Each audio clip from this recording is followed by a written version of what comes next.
8월 31일 화요일 새벽 예배를 하나님 앞에 드립니다. 다 같이 사도신경 고백합니다. 전능하사 천지를 만드신 하나님 아버지를 내가 믿사오며 그 외아들 우리 주 예수 그리스도를 믿사오니 이는 성령으로 잉태하사 동정녀 마리아에게 나시고 본디오 빌라도에게 고난을 받으사 십자가에 못 박혀 죽으시고 장사한 지 사흘 만에 죽은 자 가운데서 다시 살아나시며 하늘에 오르사 전능하신 하나님 우편에 앉아 계시다가 저리로서 산자와 죽은 자를 심판하러 오시리라. 성령을 믿사오며 거룩한 공예와 성도가 서로 교통하는 것과 죄를 사하여 주시는 것과 몸이 다시 사는 것과 영원히 사는 것을 믿사옵나이다. 아멘. 찬송가 336장 함께 찬송합니다. 환난과 핍박 중에도 성도는 신앙 지켰네. 이 신앙 생각할 때에 기쁨이 충만하도다. 성도의 신앙 따라서 죽도록 충성하겠네. 옥중에 매인 성도나 양심은 자유 얻었네. 우리도 고난 받으면 죽어도 영광되도다. 성도의 신앙 따라서 죽도록 충성하겠네. 성도의 신앙 본받아 원수도 사랑하겠네. 인자한 언어 행실로 이 신앙 전파하리라.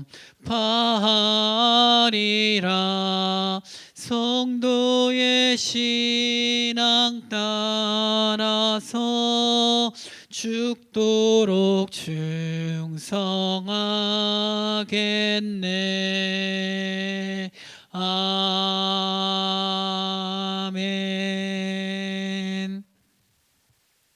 하나님 말씀은 고린도전서 2장입니다. 형제들아, 내가 너에게 나아가 하나님의 증거를 전할 때에 말과 지혜의 아름다운 것으로 아니하였나니 내가 너희 중에서 예수 그리스도와 그가 십자가에 못 박힌 것 외에는 아무것도 알지 아니하기로 작정하였습니다. 내가 너희 가운데 거할 때에 약하고 두려워하고 심히 떨어노라. 내 말과 내 전도함이 설득력 있는 지혜의 말로 하지 아니하고 다만 성령이 나타나심과 능력으로 하여 너희 믿음이 사람의 지혜에 있지 아니하고 다만 하나님의 능력에 있게 하려 하였노라. 그러나 우리가 온전한 자들 중에서는 지혜를 말하노니 이는 이 세상의 지혜가 아니요 또 세상에서 없어질 통치자들의 지혜도 아니요 오직 은밀한 가운데 있는 하나님의 지혜를 말하는 것으로서 곧 감추어졌던 것인데 하나님이 우리의 영광을 위하여 만세전에 미리 정하신 것이라. 이 지혜는 이 세대의 통치자들과 한 사람도 알지 못하였나니 만일 알았더라면 영광의 주를 십자가에 못 박지 아니하였으리라. 기록된 바 하나님이 자기를 사랑하는 자들을 위하여 예비하신 모든 것은 눈으로 보지 못하고 귀로 듣지 못하고 사람의 마음으로 생각하지 못하였다 함과 같으니라.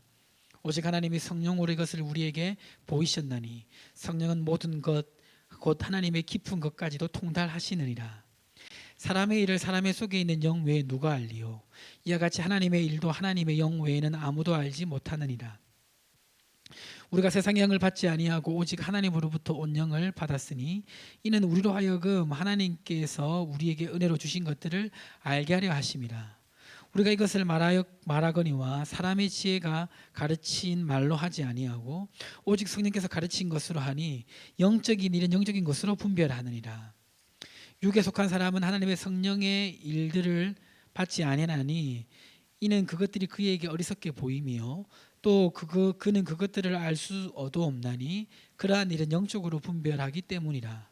신령한 자는 모든 것을 판단하나 자기는 아무에게도 판단을 받지 아니하느니라. 누가 주의 마음을 알아서 주를 가르치겠느냐? 그러나 우리가 그리스도의 마음을 가졌느니라. 아멘. 오늘 말씀은 이제 1장에 이어서 인간적인 그런 것들을 가지고 서로 다투는 이 고린도 교회의 성도들이 인간적인 지혜와 사람의 어떤 특징적인 것, 사람의 어떤 그런 능력으로 이제 신앙생활을 하거나 또 사람을 판단하거나 해서는 안 되고 하나님의 관점으로 해야 된다는 것을 가르쳐주기 위해서 계속해서 2장에서 설명을 하고 있는 내용입니다. 오늘 이제 2장에 보면 바울이 이제 복음을 전할 때도 자신의 인간적인 지혜가 개입되지 아니했음을 말씀합니다. 여기 2장 1절에 보니까 이렇게 기록되어 있죠. 같이 한번 읽어볼까요? 형제들아, 내가 너에게 나아가 하나님의 증거를 전할 때에 말과 지혜의 아름다운 것으로 아니하였나니. 자, 2절 같이 또 읽어보면 내가 너희 중에서 예수 그리스도와 그가 십자가에 못 박히신 것 외에는 아무것도 알지 아니하기로 작정하였습니다. 바울은 굉장히 이제 그 지혜와 지식이 뛰어난 사람입니다. 그렇지만 바울은 자신의 인간적인 지혜가 복음에 전혀 그것 자체만으로는 복음에 도움이 안 된다는 것을 알았어요. 그러니까 복음은 하나님께서 역사하시는 일이기 때문에 철저하게 하나님 앞에 순종하고 하나님께서 인도하신 인도하심을 따라서 하나님의 말씀에 근거해야 전할 때 능력이 나타난다는 것을 알았습니다. 그래서 바울은 지금 이제 자신의 그 복음의 그 전함에 있어서 가장 중요하게 여기는 것을 계속해서 말하고 있는데 여기 보니까 2장 4절과 5절에 나타나 있죠. 2장 4절 5절 뭐라고 되어 있습니까? 내 말과 내 전도함이 설득력 있는 지혜의 말로 하지 아니하고 다만 성령의 나타나심과 능력으로 하여 5절 너희 믿음이 사람의 지혜에 있지 아니하고 다만 하나님의 능력에 있게 하려 함이었더라. 그러니까 이 복음의 역사는 사람을 하나님이 사용하긴 하지만 사람 자체의 능력은 아무 쓸모가 없다는 거예요. 하나님의 능력, 하나님의 지혜, 하나님의 말씀이 그대로 전해질 때 사람을 통해서 의미가 있다는 것입니다. 그러니까 왜 이런 얘기를 하겠습니까? 어제도 말씀드린 것처럼 고린도 교회 성도들이 지식도 풍성하고 은사도 많았지만 나는 바울에게 배운 사람, 너는 아볼로에게 배운 사람, 내가 옳다, 네가 옳다, 본질적인 것이 아닌 거 가지고 인간적인 특색 가지고 이제 막 싸우니까 그것이 아무 쓸데없다는 것을 가르쳐주기 위해서 지금 이 말씀을 하고 있는 겁니다. 그러면서 바울은 하나님의 뜻을 분별하고 깨달은 것이 인간적인 지혜로서 깨달은 것이 아니라 하나님의 성령에 의해서 깨달은 것임을 증거하고 있는데요.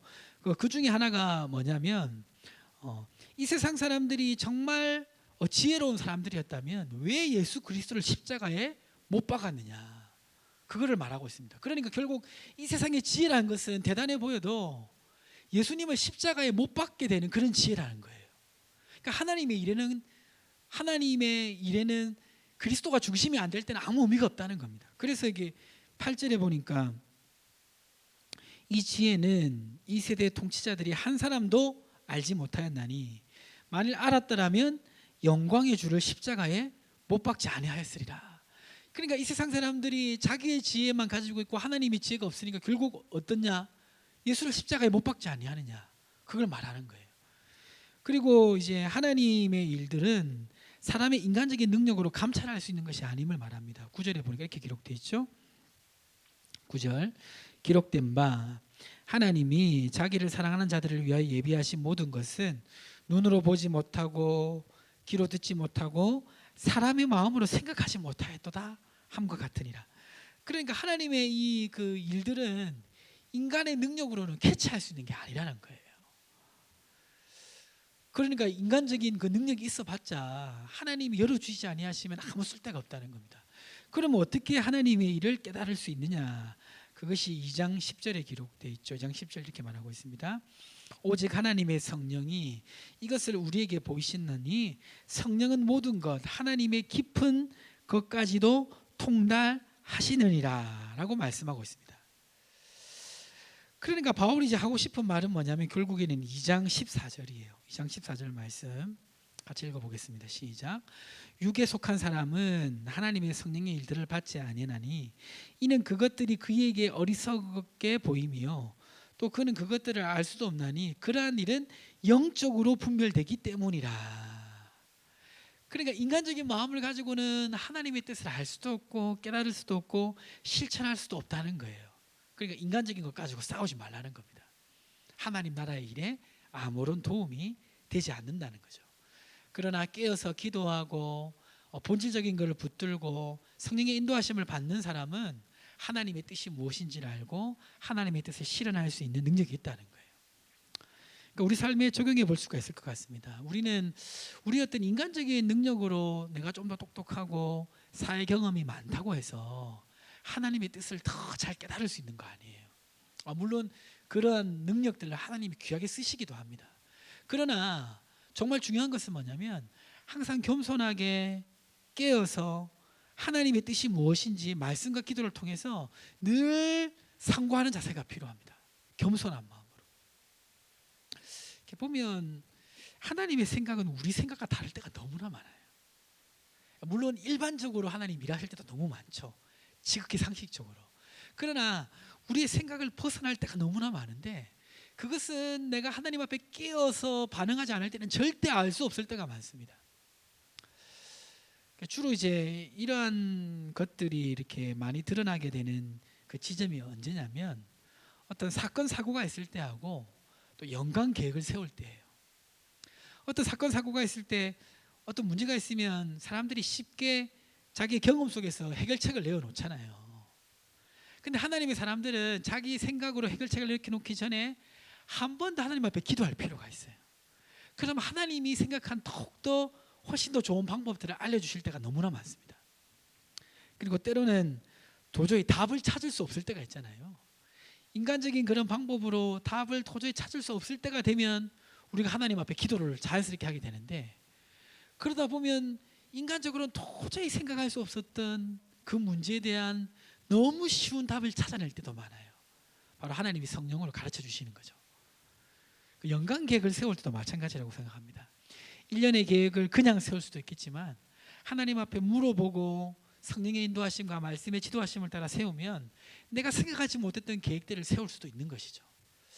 그래서 우리의 삶은 늘 선택입니다. 내가 육적인 사람으로 살아가느냐, 내가 신령한 사람으로 하나님의 뜻을 발견하며 살아가느냐. 하나님의 뜻을 발견하며 살아가는 사람은 하나님의 일하심을 보게 되고 하나님의 뜻 따라 살아가게 됩니다. 반대로 그 마음을 닫아놓고 나의 인간적인 것만 추구하고 살아가는 사람은 내가 생각할 때는 지혜롭지만 하나님의 일하심과는 동떨어진 인생을 살아갈 때가 많습니다. 오늘 이 말씀 잘 기억하셔서 우리는 신령한 자가 되어서 하나님과 동행하는 삶을 늘 살아가기를 주님의 이름으로 축복합니다. 오늘 주신 말씀 붙들고 함께 기도하도록 하겠습니다. 하나님 아버지 감사합니다. 오늘 말씀을 통하여서 신령한 자의 삶이 어떤 것인지 깨닫게 하심을 감사합니다. 우리의 삶에 하나님 아버지 많은 선택의 상황에 하나님 인도하심을 쫓을 것인가, 성령을 따라가실 것인가, 우리 자신의 계획을 쫓을 것인가, 그 상황 속에서 항상 하나님의 기뻐하신 뜻을 쫓아 살아가는 우리 인생 될 수 있도록 하나님 축복하여 주시고 함께 하시고 역사하여 주시옵소서.